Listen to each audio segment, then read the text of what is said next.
Nina, today we're going to talk about another hand sewing technique that we can now do by machine.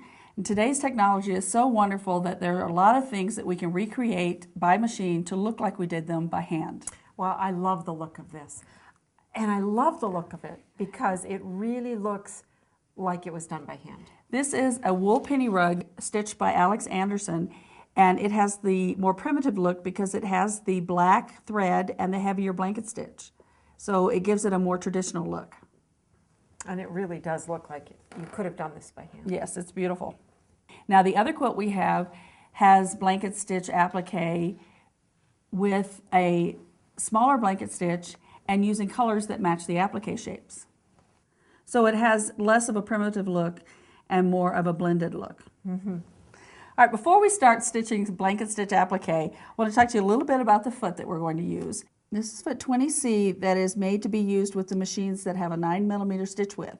Has a wide opening in the front, and you can do almost any decorative stitch with it.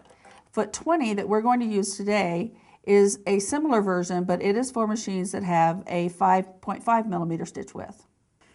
Both of these feet are excellent. They're one of my favorite feet because of the visibility. All right, when you stitch along the side or the edge of an applique shape, foot number 20 is going to help you position that stitch exactly where you need it.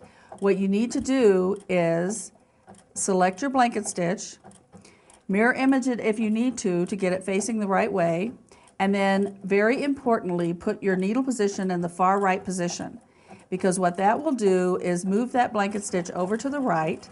If you do that, all you have to do is put the edge of the applique shape right along the inside edge of that right toe, and the stitch will be exactly where you need it to be. All right, when you come to a corner, you want to stop with your needle in the fabric right at the corner. And if you're not in the right place, lift your presser foot and fudge a little bit to get there. Then when you stop with your needle in the corner, you're going to rotate or pivot 45 degrees, not the usual 90 degrees that we do. And you stitch into the corner, and then you pivot the other 45 to complete the 90-degree corner.